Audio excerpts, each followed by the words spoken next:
네, 안녕하십니까. 방금 소개받은 성형외과 이희영입니다. 우선 이렇게 영광스러운 자리에 제가 서서 이런 말씀을 드리게 된 것을 정말 감사드리고요. 사실 줄기세포가 원래 산부인과에서 처음 태동된 그런 기술이다 보니 제가 말씀드리는 게 조금 아닌 게 있더라도 좀 양해 부탁드립니다. 자, 오늘 말씀드리고 싶은 거는 사실은 뭐 어떤 학술적 내용이라기보다도 간단한 저희 경험과 그다음에 합법적 이게 합법이냐 아니냐 또 어떤 것을 불법으로 보는지 보험 급여는 받을 수 있는 건지 이런 내용을 설명드리고자 합니다. 그래서 파트 1은 간단한 저희 경험을 말씀드리는 줄기세포 임상 그 경험을 말씀드리고요. 파트 2에서 법적 문제가 어느 것에 연관되어 있는지를 말씀드리겠습니다. 우선 저희 산부인과에서도 역시 이 ECM 연구는 아시겠지만 산부인과에서 맨 처음에 시작했습니다. 그 실험적으로 많이 쓰이는 메트리젤이라는 것도 그 쥐의 자궁 종양에서 추출한 걸 썼고, 어떻게 보면은 산부인과에서 이런 ECM 연구도 상당히 활발한데요. 특히 태반 같은 경우는 뭐 둘도 없는 좋은 소재입니다. 다만 구하기가 힘들어서 그런 거죠. 그래서 ECM 성형외과 영역에서는 그냥 많이 버려지는 지방 흡입해서 버리는 지방을 이용합니다. 그래서 ECM은 익스트라셀룰라 매트릭스로서 세포를 제외한 나머지 모든 것을 지칭합니다.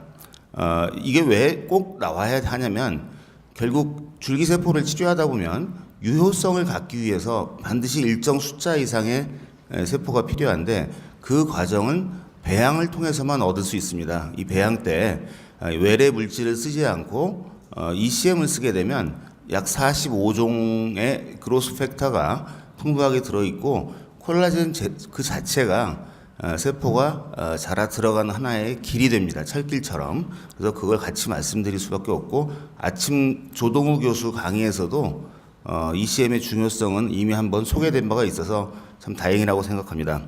결국 어떻게 보면 결론부터 말씀드리는 건데 배양 효율은 반드시 중요하고요. 숫자가 되지 않으면 아무리 좋은 약도 치료를 못하는 것처럼 충분한 숫자를 얻기 위한 수단이 배양이고요. 배양에서 가장 손쉽고 약 100배 또는 1000배 정도의 효율을 낼 수 있는 것이 ECM입니다. 산부인과라면은 태반에서 그 ECM을 쉽게 얻을 수 있을 것 같습니다. 자, 그럼 이게 우선 제가 이제 이 ECM만 이용하면 굉장히 그 줄기세포 배양이 수월해지고 아무런 다른 부가적 소재 없이도 많은 세포를 얻을 수 있는데 이 식품의약품안전처의 그 문서를 보면 저희가 이제 질의를 했습니다. 금년 초에. 그래서 이 ECM을 자가 ECM 지방으로 이제 비유를 했죠. 자가 ECM을 얻어서 뭐 일단은 대충 세척하고 말려서 분말로 쓰든 뭘로 쓰든 이거를 쓰게 될 경우에 식약청에서 규제를 합니까? 라는 질의를 했고요. 자기들이 들어보니 냉동 지방을 냉장고에 넣었다가 의사가 주사하는데 자기 병원 안에 태반을 비치했다가 주사하는 것을 자기들은 지방이라 하더라도 태반 똑같습니다. 자기들은 그걸 의료기로 간주하지 않겠다. 다시 얘기해서 치료의 일환으로서 규제의 대상이 아니라는 이렇게 식약청장 처장 도장을 찍어서 발표해 줬습니다. 자, 어떤 큰 차이가 있냐면 아침에 조동호 교수님은 이걸 하려면 GMP가 있어야 된다고 했어요. 그러나 여기서는 규제를 않겠다는데 왜 GMP가 없어도 되나 좀 약간 상반된 내용이지만 제가 여기서 말씀드리는 의사로서 병원 내에서 모든 걸 관리하는 거죠. 냉동 지방을 의사가 가정용 냉장고에 넣었다가 몇 달 있다가 환자한테 다시 주사를 합니다. 이건 의사가 감독하에 병원 내에서 이루어진 거기 때문에 식약처에서는 상관하지 않겠다라는 확실한 얘기입니다.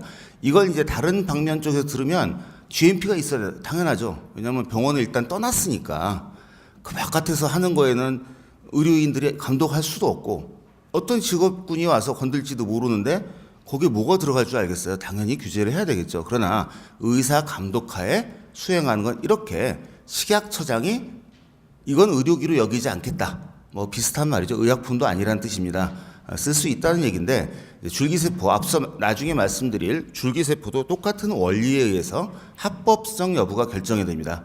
흔히들 외부로 세포를 보내서 배양을 하고 일단 나갔다 들어오면 그건 무조건 승인을 받아야 되는 내용인데 방법은 딱 하나입니다. 원래 피부 이식을 하든 지방 이식을 하든 그걸 남의 걸 쓰든 병원 안에서만 있었으면 의사의 재량권에 들어가는 거지 그게 식약처가 간섭할 일이 아니라는 겁니다. 그래서 이렇게 공문서를 보여드려야지 또 얘기가 될 것 같고요. 저는 사실 검찰 조사를 뉴스에도 여러 번 날 정도로 많이 받았고요. 매번 무죄였습니다. 왜 무죄였냐면 저는 채취부터 주사까지 다 병원 내에서 했거든요. 그러니까 그거를 이제 침범해서 불법으로 여길 그런 그 검찰이나 경찰은 있지 않습니다. 그래서 그 점을 미리 말씀드리고 넘어가고요. 제가 그동안 연구했던 분야입니다. 맨 왼쪽에 있는 건 이제 의학 저널, 약품 저널 중에서 제일 유명한 JCR이라는 논문에 그 지방 ECM을 가지고 커버 스토리로 실린 적이 있고요. 그 등등 모든 연구가 조직공학에 집중되어 있습니다. 왜 그러냐면 줄기세포는 너무 간단해서 사실 그거 뭐 사람이 한다고 바뀌는 것도 아니고 iPS가 있긴 하지만 결국 사람이 해야 될 일은 세포가 잘 살 수 있는 환경을 만들어줘야 된다. 거기에는 ECM이 필수적이다. 태반 ECM은 가장 좋지만 아직 법적 규제가 불명확합니다. 인체 조직으로 돼 있기도 하지만 자가 걸 산모가 한번 날 때 자기 걸 빼놓고 쓴다. 이거 굉장히 좋은 아이디어. 모영진 원장님께서 이제 그 부분을 말씀하시겠지만 저는 산부인과 잘 모르기 때문에 지방의 예를 들어서 설명을 드리겠습니다. 이 모든 내용은 지방 연구를 통해서 이루어졌고요. 한두 케이스만 태반을 이용한 연구를 했었습니다. 이거는 이제 그 ECM을 얻는 방법입니다. ECM은 동물에서 대부분 얻어 쓰고 있습니다.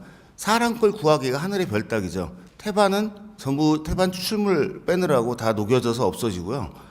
실제 쓰여지는 경우는 별로 없고, 유일하게 피부, 사체의 피부만이 알로덤이라는 회사에서, 라이프셀이라는 회사에서 알로덤으로 만들어 팔죠. 나머지는 없어요. 전부 동물 건데, 동물은 사실 아시다시피 이물 반응도 상당히 강하고요. 동종이 아니기 때문에 규제도 심하고, 그래서 가격도 비쌉니다.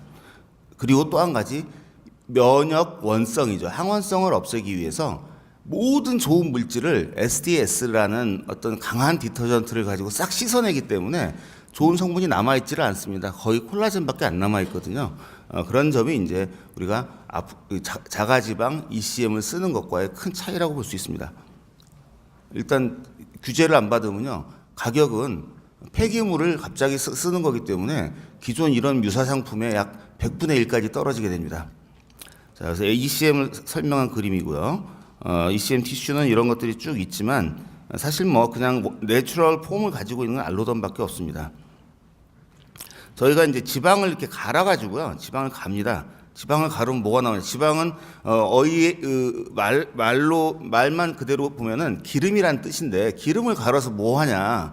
사실 특허를 여러 군데 내놓고 이것 때문에 전부 오해 당했습니다. 그러니까 거절당했다는 거죠. 그 사람들이 물을 갈면 물을 갈아서 만든 어떤 소재, 그러면 아니 물을 갈으면 뭐가 물밖에 없는데 무슨 소리냐, 이런 식의 이제 대답을 많이 들어요. 지방을 갈면 뭐가 나옵니다. 근데 여기 잘 보면 지방이 아니고요, 지방 조직이죠.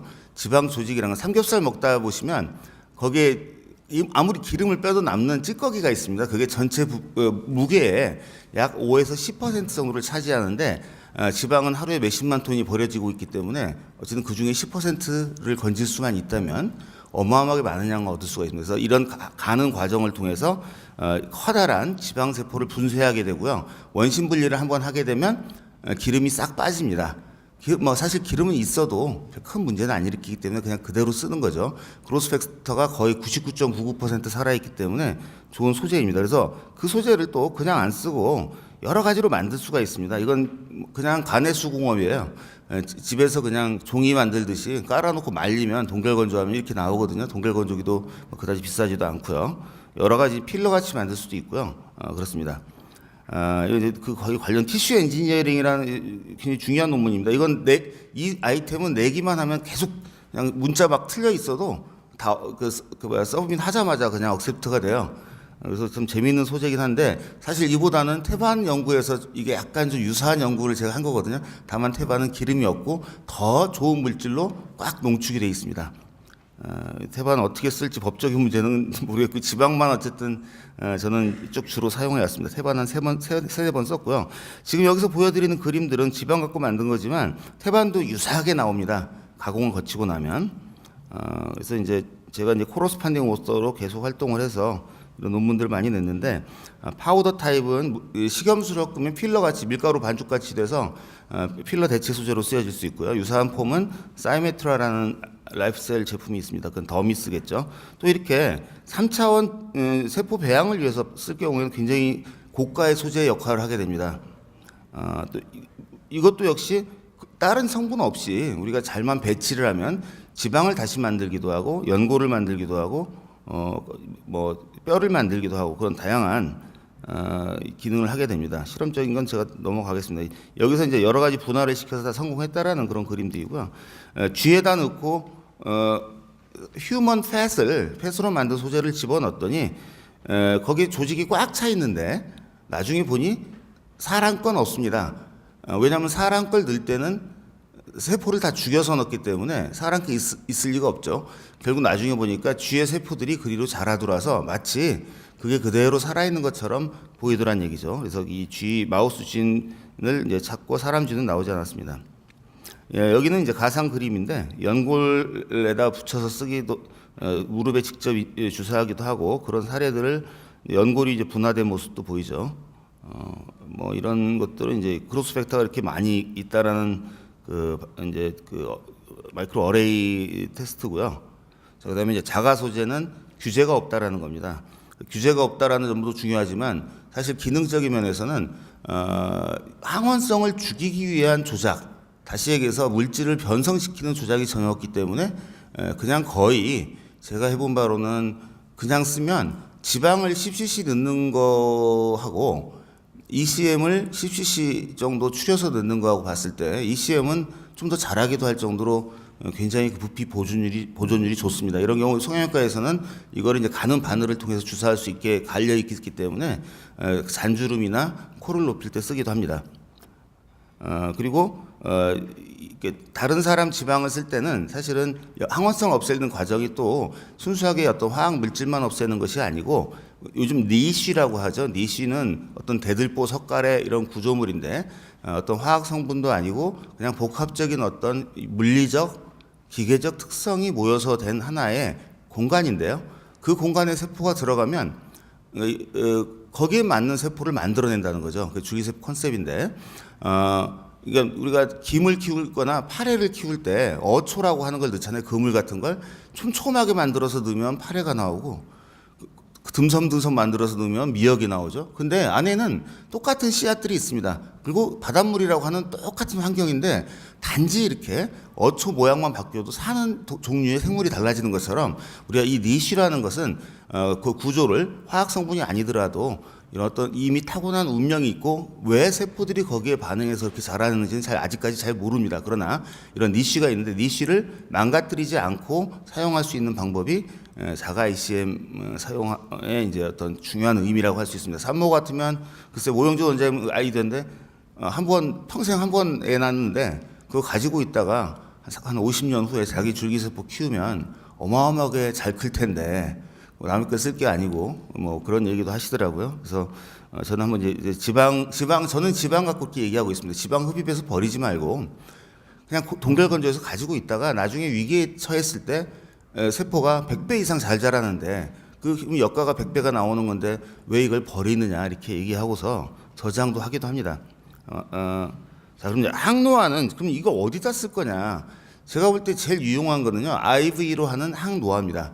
IV는 아시겠지만 혈액 안으로 들어가기 때문에 국소 주사에서 보이는 효과는 정말 드라마틱하거든요. 코가 뭐 필러 엠볼리즘으로 눈이 멀기도 하고 이런 여러 가지를 제가 한 십몇 년간 쭉 치료해 오면서 드라마틱한 결과들이 많이 레포트 됐는데 자, 이제 정맥으로 놓는다면 좀 다른 얘기입니다. 정맥은요. 아시겠지만 이 6리터의 혈액으로 순간 희석이 돼 버리고 걔네들이 정맥으로 들어간 애들이 결국 폐를 거쳐서 심장을 통해서 다시 전신으로 나오게 되는데 거쳐가는 과정 중에 뭔가 어태치를 하라는 신호가 있는 부분에 가면 다 붙어버립니다. 그래서 예를 들면 폐렴 걸린 사람이 정맥 주사 맞으면 딴 데로 가지를 못해요. 폐같이 큰 장기가 다 홀딩하고 있거든요. 별 문제가 없을 것 같으면 나중에 또 나와서 또 전신은 돌다가 맨 마지막에 머무르는 곳은 피부입니다. 이게 한 6개월에 걸친 코스거든요. 일부는 본메로우로도 들어갑니다. 그래서 본메로우로 들어가서 망가진 본메로우에 물론 환경이 많이 나빠지긴 했죠. 무너져가는 초가집인데 거기에 들어가서 또 번식을 해요. 그래서 그 조금이지만 모자라는 골수 줄기세포를 방출하게 되는데 실질적으로 골수 줄기세포는 MSC가 메센카이말 스템셀이죠. 그게 주 역할을 하는데 여러분들 그 중배엽 간엽이라고 하는데요. 간엽은 뭐냐면은 발생학적으로 뭐 저보다 훨씬 잘 아시겠지만 여기서 말하는 간엽은 중배엽성 메소더말 메센카임인데 이게 말리면서 생기는 중간층이라고 해요. 보통은 그냥 아무 얘기 없이 얘기하면 인터스티셜 티슈, 그러니까 간질 조직을 얘기하기도 하지만 사실은 여기서 본메로우나 지방이나 다 여기서 나오는 그런 조직이기 때문에 우리가 메센카이말 스템셀이라고 합니다. 그래서 MSC는 메센카이말 스템셀인데 그냥 중배엽성이라고 생각하시면 돼요. 액토더말 메센카임도 있긴 있습니다. 그러면 렌즈를 만드는 과정에서 일부 생기기도 한답니다. 자, 이제 여기서 중요한 거는 줄기세포를 왕창 넣어서 어떻게 항노화가 되느냐.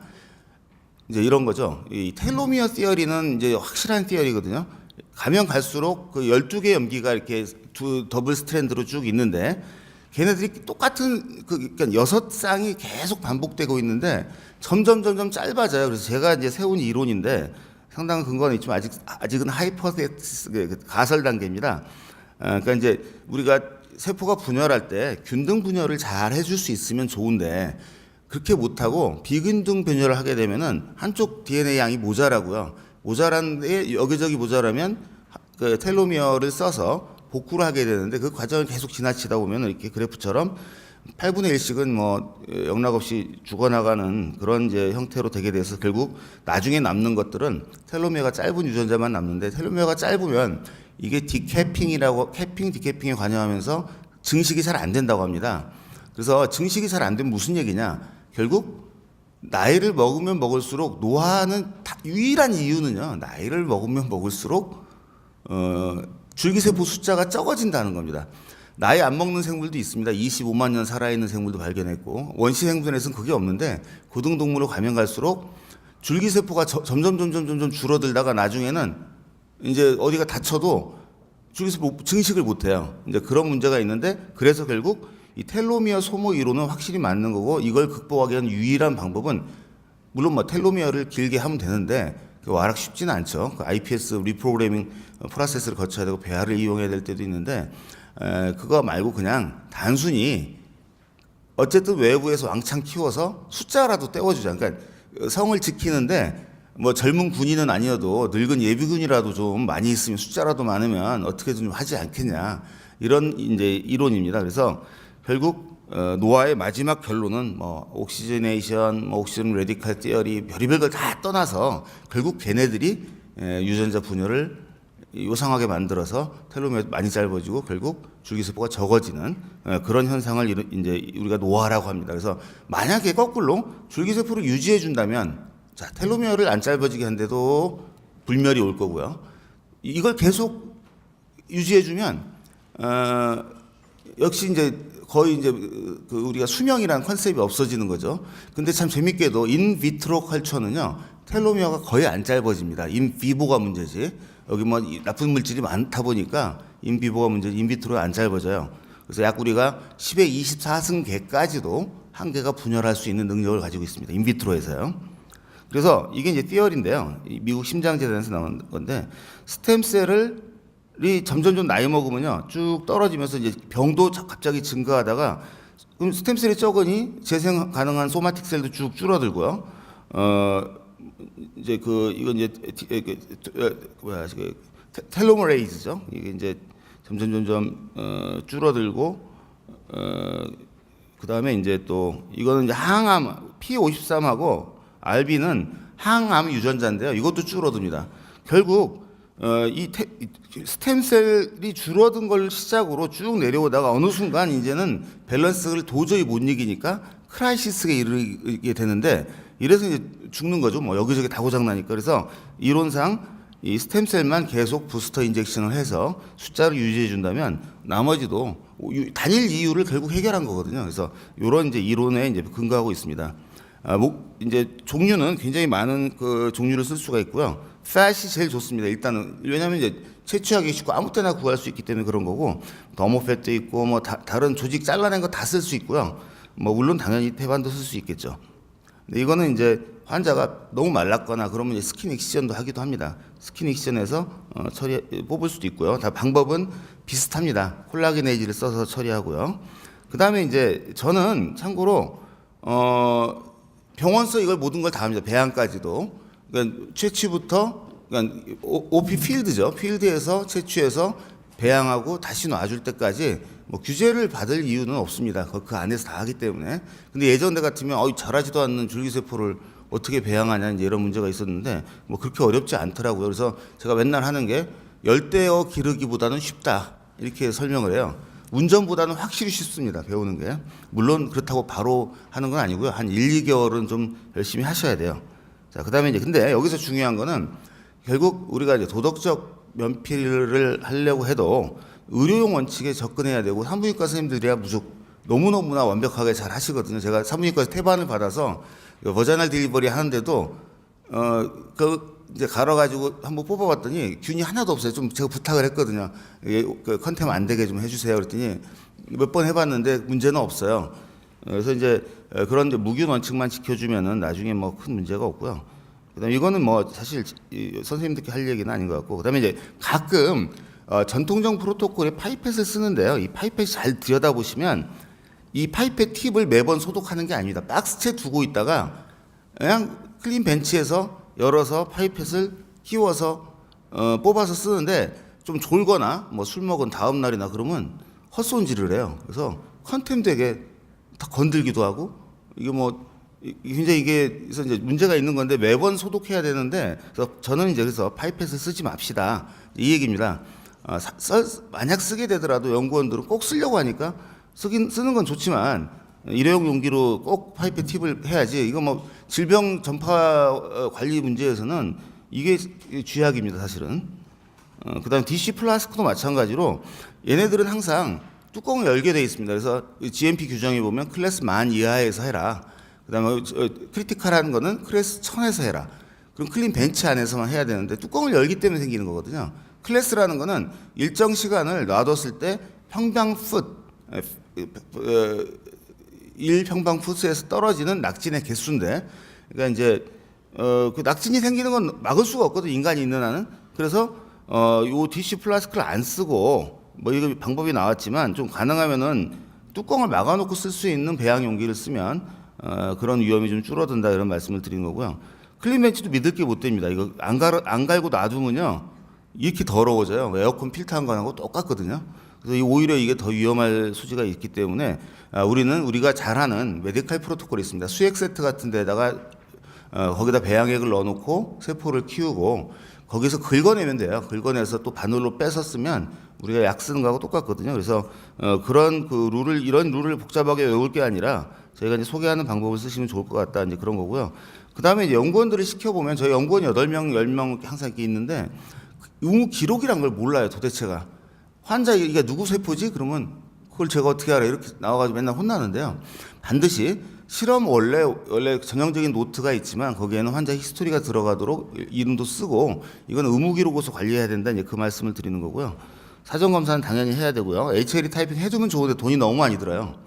시간도 오래 걸리고 나중에는 부득이하게 많이 하다 보면 남의 거 쓸 수밖에 없는데요. ABRH는 의미가 없고, 왜냐하면 어차피 RBC는 없기 때문에.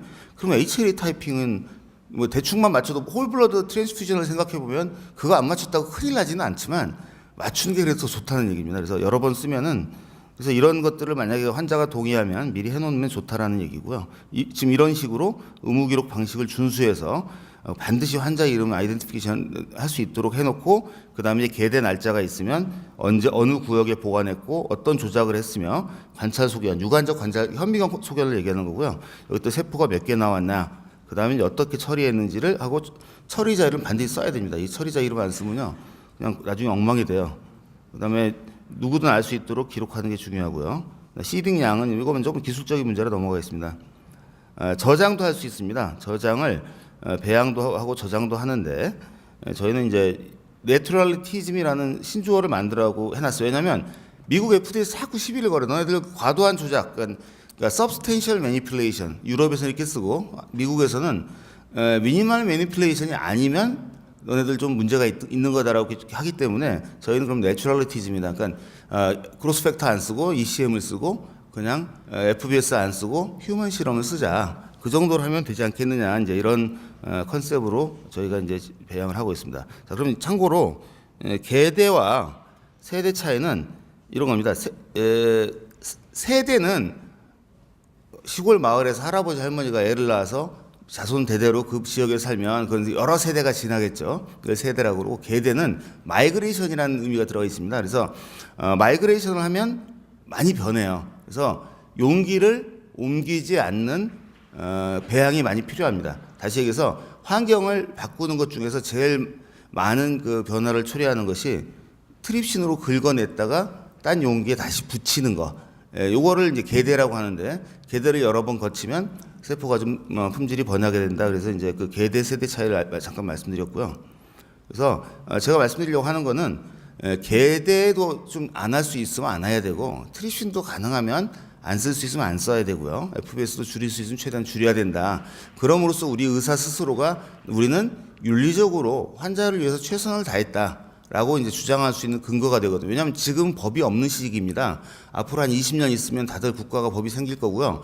금년에 일본이 법을 바꿨습니다. 어느 의사든 자기 후생성에 신청을 하면 자기들이 나와서 시찰 나와서 보고 할 수 있네. 그러면 인증을 내줍니다. 저희도 이번 12월 2일 날 일본 인증을 받기로 신청해서 실사가 나옵니다. 일본 식약처와 후생성에서 자기들 돈 내서 와요. 그 정도로 이제 적극적인 그 법을 만들었는데 다시 말해서 그 나라는 세포치료제라는 용어 자체가 없습니다. 세포치료제는 의사가 만드는 거지 무슨 세포치료제냐 이게 약이냐 약이 될 수가 없으니 세포치료로만 우리는 얘기하겠다. 제약사에서는 도와줄 수는 있지만 관리는 의사가 해라 이 뜻입니다. 이 법안의 내용은 우리나라가 만약에 그걸 안 따라간다면 우리나라는 미국처럼 이제 세포 후진국이래요. 아마 반드시 따라가려고 하고 있고요. 그런 과제가 이제 많이 뜨는 걸로 봐서는 곧 바뀔 거라고 봅니다. 사실 뭐 세포 치료제라는 걸 만든 거는 미국이고요. 제약사들의 소행에 의해서 약 안 팔릴까봐 막 어떻게 노심초사하다가 이상한 룰을 만들어서 세포 치료제라고 이게 생물이거든요, 생물. 그래서 열대어도요 30분만 어디 보내려면은 다 죽을까봐 못 보내요. 근데 세포를 어디 들고 다녀가지고 얘네들이 산다는 보장도 없고 이송 용기도 없거든요. 그래서 반드시 의사가 해야만 되는 작업입니다. 그래서 자 그리고 이제 이번에 나온 그 가이드라인에 보면은 종양 원성에서 빼줬어요. 그래도요 성체 줄기세포는 종양 원성이 배아와는 달리 없다라고 간주하고 있는 내용이 있어서 그동안 문제가 됐던 암이 된다 말다를 여기서 따지는 건 좀 무의미해졌습니다. 실제로 아티클에 보면 80번, 그러니까 10의 24승배 정도의 양이 늘어날 정도까지 지구상에 미니멀 매니플레이션에 배양을 했을 때 휴먼 셀이 암이 된 사례는 단 한 예도 없습니다. 시도 횟수는 70억 번의 배양을 시도했지만 단 한 번도 암세포가 자발적으로 일어난 적은 없습니다. 어거지로 만든 적은 있죠. 스판테니어스 트랜스포메이션은 단 한 예도 없었고 그런 거에 이제 기인해서 휴먼 어덜셀은 종양 원성이 없다라고 이제 이렇게 자기들이 말을 하고 있습니다. 그래서 그 부분 좀 괜찮고요. 좀 트립신을 안 쓰는 게 더 좋다는 얘기를 하고 있는 거고요. 저희는 스크레이핑 메서드를 써서 트립신 안 쓰고 그냥 긁어냅니다. 원래부터 쓰던 방법인데 이걸 적합화 시켰고요. 셀 카운트, 그 다음에 제일 중요한 건 우리 히스톨로지 기억나시죠? 일단 마이크로스코픽 그 어떤 그 패턴을 보는 건데요. 이걸 보고서 이 세포군이 뭐 이질적이다, 뭐 비슷하다 이런 걸 맞추는 건데 저희가 그냥 이름을 붙여놨어요. 부춘잎형 이렇게 생기면 너브되는 거고요. 뭐 무슨 형 말은 그렇게 해놨지만 뭐 most eaten appearance 이런 식으로 제가 이제 그래서 딱 보면 이건 전부 정상 범위다라고 할 수 있는 이제 파인딩들을 만들고 있습니다. 그래서 여기 많이 참여해 주시면 좋은데 그리고 이렇게 키우면 이게 배아 세포처럼 보이지만 왼쪽 건 배아 세포고요. 이건 어덜트 셀입니다. 농도가 이렇게 많이 증가하면 배아 세포 말고는 전부 다 에이팝토시스를 일으키지만 그러지 않고 잘 자라고 이제 스피어 컬처가 잘 되고 있다라는 그런 이제 증거를 보여주기 때문에 그러니까 이게 무슨 줄기세포가 아니기 때문에 기능이 떨어질 것이라는 생각을 안 하셔도 됩니다. 지금 제가 생각할 때는 줄기세포가 딱 배아 레벨에서 말하는 거 말고 플루리포턴트한 셀이 뭐냐라고 했을 때 그냥 더미스에서 나온 셀도 플루리포턴트고요. 그렇습니다. 3 리니지 티어리에서 저희는 지방은 메소더말 메센카이말 셀을 뽑아가지고 저희가 임상에서 에피텔리알 셀이죠. 액토더말 셀로 바꾸는데 약 1시간이면 끝납니다. 그렇다면 예전에 우리가 말했던 플루리포턴트 셀이라는 거는 이 리니지를 건너뛰면 무조건 플루리포턴트인데 사실 그게 쉽다는 거죠. 일반 성체 줄기세포 가지고도. 그래서 이제 이런 논란도 좀 많이 없어질 겁니다. 그다음에 동결도 요령이 있고요. 그다음에 저장할 땐 질소 탱크 굳이 필요 없고요. 그냥 그 랩 레인지에서 보면 클리니컬 레인지에서는 이게 이 정도 범위 내에서 그러니까 마이너스 60도 정도는 충분하다는 거하고요.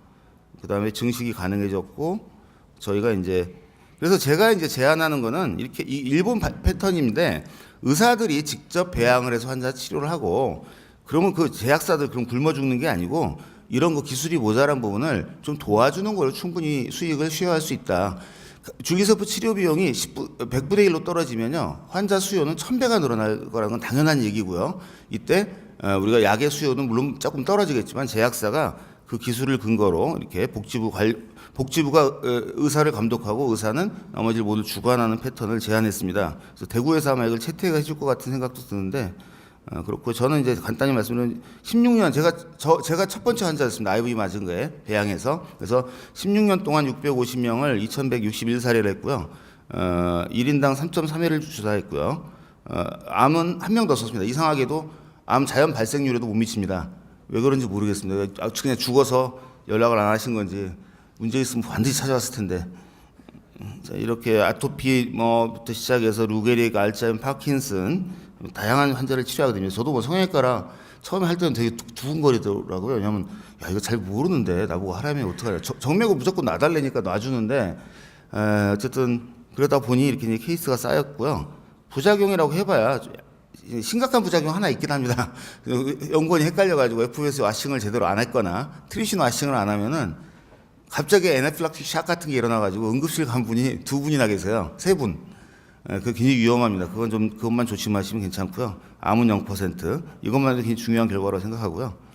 그다음에 ECM을 사용하게 되면 다른 이물질 전혀 쓰지 않고 쓸 수 있다. 줄기세포와 ECM은 나중에 반드시 결합돼야 되고, 그다음에 현재로서는 유일한 생명 연장 수단이라고 여겨집니다. 자, 법적인 문제는 뭐가 있냐면 약사법이 문제죠. 약사법. 관련 법들이 딱 10개더라고요. 별의별 이상한 거 많아요. 검찰 조사 받으면 약사법 안 걸리면 의료기기법 하나씩 물고 늘어지는데 아주 조사받는 것만 아니요 아니요만 대답하는데 3시간씩 걸리는데요. 제일 조심하셔야 할 게 있습니다.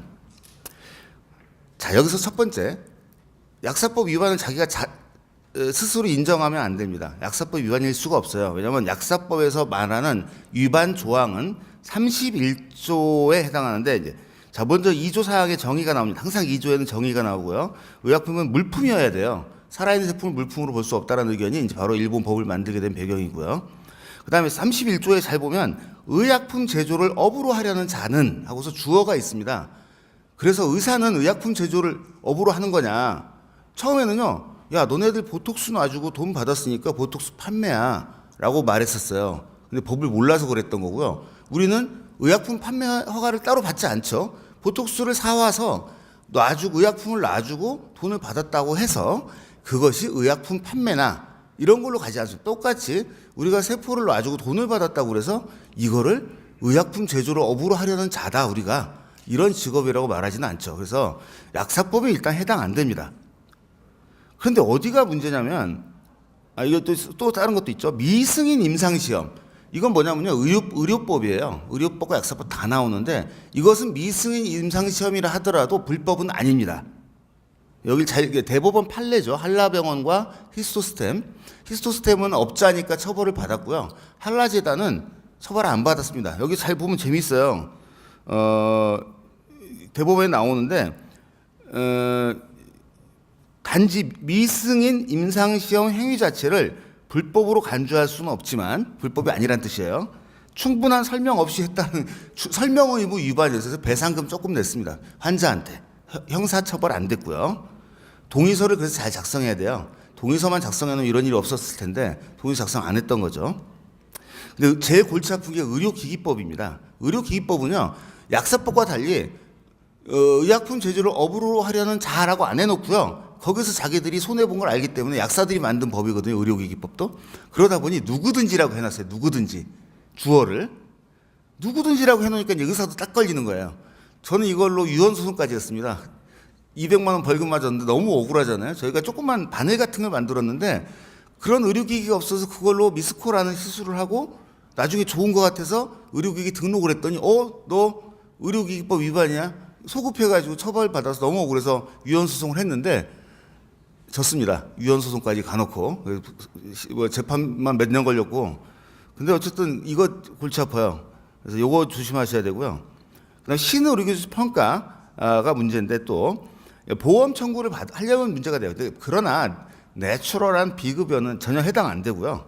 여기 보면은 이제 국민건강보험법 여기서 말하는 비급여 의료행위는 또 따라가 보면 건강보험법이라는 그 약칭으로 거기에 보면 9조 2항의 비급여 시술이 나옵니다. 좀 이따 설명하겠습니다. 비급여는 해당 안 됩니다. 그러니까 신의료기술 평가를 하고 싶어도 목적이 비급여 목적이면 항노하다. 그러면 거절해요.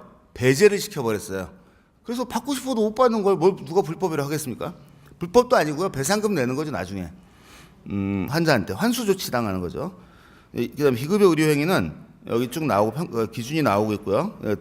세포 치료란 이제 여기서 보면은 읽어보면 이제 제가 시간이 없어서 넘어가긴 하는데 이런 말들이 있으니까 이제 프린트아웃에 있습니다. 그 법은 찾아보면 나오고요. 그다음 세포 치료는 살아있는 세포를 환자에게 직접 주입하는 치료이다. 세포 치료제는 하고 따로 병렬 관계로 나옵니다. 그러니까 우리가 하는 건 의사가 하는 건 세포 치료를 하는 거지 세포 치료제를 만드는 게 아니라는 것이 백과사전에 나와 있습니다. 세포 치료란 세포 치료제와 반대의 개념이다. 그러니까 세포 치료의 반대말은 세포 치료제 거의 이렇게 돼 있어요. 그러니까 우리가 세포 치료제를 만드는 행위가 아닌데 괜히 가서 형사가 세포 치료제 여기서 만드셨잖아요. 나는 그냥 의사들이 보통 어떻게 대답하냐면요. 저는요 의료법에 준해서 환자를 위해 최선을 다한 것뿐입니다. 내가 그거 만든 게 뭐가 죄입니까? 하면 시인 게 되는 거예요. 세포 치료제 저 안 만들었는데요. 저는 세포 치료를 했는데요. 이렇게 해야지 시인 안 한 건데 세포 치료제를 만들었지만 불법이 아니다라고 주장하면 세포 치료제를 만든 게 돼버려요. 그래서 그것 때문에 조금 골치를 아플 수가 있고요. 단 이게 있습니다. 제대혈이 문제인데요. 제대혈 썼다 이번에 또 수사받았죠. 근데 제대혈 보관 상태가 안 좋아서 저는 12명까지 했는데 아무것도 없어요. 죽은 세포밖에 없어서 저는 검사하고 뭔지 모르니까 씻어내고 셀라인 주고 참 그 플라세보 이펙트라도 남기려고 참 말도 못하고 그냥 좀 기다려봅시다 이렇게 하고 끝냈는데 자 여러분들이 그러니까 제대혈을 놨다 하더라도 사실은요 95%에서 맹물로 온 겁니다. 자 무슨 얘기냐면 경찰에서 당신은 제대혈을 주사 놨습니까? 하면 사진은 전 다 있으니까 줬어요. 한 케이스도 없었거든요. 그래서 나는 제대혈 주사한 적이 없습니다. 맹물이지. 그러니까 그거를 이제 딴 의사 선생님들은 신경외과 특히 많이 놓으면 자기가 놓은 게 제대혈인 줄 알아요. 참 이게 어떤 코미디냐면 효과가 하나도 없는데 환자 효과가 있다고 우겨요. 돈을 많이 냈기 때문에. 제가 보면 효과가 있을 택이 없죠. 아무것도 안 자라고 있질 않은데. 그래서 저는 제대혈 안 났고요. 식염수인데 다시 와싱했으니까. 근데 환자가 비싸게 사온 거라 참 말 못하고 좀 기다려봅시다만 했지 내가 놓은 건 제대혈이 아닙니다 이거예요. 근데 딴 분들은 자기가 놓은 게 맹물이었으면서도 제대혈 놓은 걸로 착각하고 있어. 놓으신 분 자체가. 그게 좀 위험한 거고요. 일단 증거는 찾을 수가 없는 겁니다. 이거는 거기서 가서 괜히 제가 제대로 놨는데 뭐가 잘못인데요 뭐 이렇게 하면 안 돼요. 혈액관리법과 제대혈 관리법이 있어요. 나중에 생긴 법인데 이건 골수이식을 할 수 있는 43개 대형 의료기관에서만 할 수 있습니다. 이거에 딱 걸렸어요 이번에 모든 분들이. 근데 제대로 안 났다고 그러면 걸릴 리가 없는 건데. 그래서 이제 장기이식에 관한 법률 뭐 이런 것도 관련될 수 있는 태반 같은 경우는. 근데 태반은요. 그래서 자기 거 내지는 환자 동의에 의해서 인척간에 쓰는 거는 예외적으로 해주고 있더라고요. 그래서 그걸 이용할 수 있고요. 지방이 제일 안전해요. 지방은 아무에도 안 들어가 있습니다. 지방 조직인데도 불구하고 인체 조직에 들어가 있지를 않아가지고 일단 가장 안전합니다. 비급여 진료 사항은 이제 이거 잠깐 리뷰를 해보면은 국민건강보호법 중에 모든 게 다 서비스까지 전부 급여 대상이 되는데 그러니까 뭐 상담만 해줘도 다 급여 대상인데요. 비급여 대상은 피로 권태, 항노화 치료는 대부분 피로 권태가 취 컴플레인이고요. 그다음에 코고름, 포경, 뭐 안과 질환 이런 것들은 이제 비급여 대상이에요. 그다음에 뭐 자기가 기분이 좋아진다든지 이런 것들 막연하잖아요. 그래서 자, 우리는 질병 코드를 쓰는 한은 절대로 돈을 못 받습니다. 상병 코드를 없는 걸 해야 돼요. 항노화는 상병 코드가 없고요. 예를 들어 무릎이 상쾌한 무릎. 야, 이게 진짜 DJD라고 하면 DJD가 있을 수는 있지만 저도 동의서에 씁니다. 당신은 DJD가 이미 있지만 우리가 치료하는 목적은 이거의 전반적인 노화를 지연시키는 목적에 의한 것이지 당신의 DJD를 치료할 수 있다고 하는 게 아닙니다라는 말을 해주고요. 사인을 받아야 돼요. 왜냐하면 우리가 치료한 사람이 항노화 얼굴 성형하러 온 사람도 병이 있을 수는 있잖아요. 그러니까 얼굴 성형하러 왔는데 무릎이 아파요. 그러면 얼굴 성형이 무릎 좋으라고 한 건 아니기 때문에 당연히 괜찮잖아요. 그래서 상병 코드가 설사 기존에 이미 있다 하더라도 우리 치료 목적이 분명히 상병 코드에 기인한 거라기보다는 노화의 지연이다라고 말하면 그러면 되는 겁니다. 그다음에 이제 IRB 문제인데요. 이미 이런 시술들은 IRB 면제 대상으로 2014년에 기재되어 있습니다. 그러니까 대학에서는 IRB가 필요하고요. 논문 내려면 IRB 해야 돼요. 근데 일반 개인병원에서는 IRB 면제 대상입니다. 세포주 연구까지도. 그다음에 용어 정리는 뭐 나중에 하고요. 폐기물 관리법도 좀 중요한데 연구를 위해서는 괜찮습니다. 그다음에 피가 뚝뚝 떨어지는 건 안 돼요. 그러니까 태반 같으면은 피가 줄줄 떨어지면 안 되고 꾹 짜서 제대로는 버리고 태반만 가져가면 될 것 같은 생각이 들어요. 여기서 이걸로 보면 줄기세포 관련 수사에서 느낀 점은요. 중복 규제를 막 하려고 그래요. 그렇지만 끝까지 아니라고 우기면 환자를 데려다가 바이옵시 할 수도 없고 사실 증거를 만들어내기는 진짜 힘들거든요. 그런 것이 좀 중요하고 왜냐하면 자기 보호 차원에서 그다음에 의료법에 보면 의사는 자기가 아는 모든 지식을 동원해서 최선을 다해야 된다라고 돼 있음에도 불구하고 우리가 최선 다한 건 안 쳐줘요. 그래서 그렇게 하면 안 되고요. 법적 배양 허용은 코앞에 있습니다. 아무리 이제까지 붙잡았지만 법으로 못 막는 게 있습니다. 오래 살고자 하는 인간의 욕구를 법으로 막을 수는 없습니다. 그래서 일본이 열렸고 중국이 열릴 거고요. 이제 소문이 다 들리는데 미국도 바뀌고 있습니다. 한국은 3, 4년 이내에 모든 법이 풀릴 거라고 보고요. 결론은 법적 규제는 할 수 있는 게 있고 아닌 게 있는데 이렇게 원초적인 본능에 대해서 할 수 있는 거는 불가능하고요. 비급여 항목으로 우리가 가져가고 그런 용어를 많이 써줘야 됩니다. 제가 눈매 교정을 만들었는데요.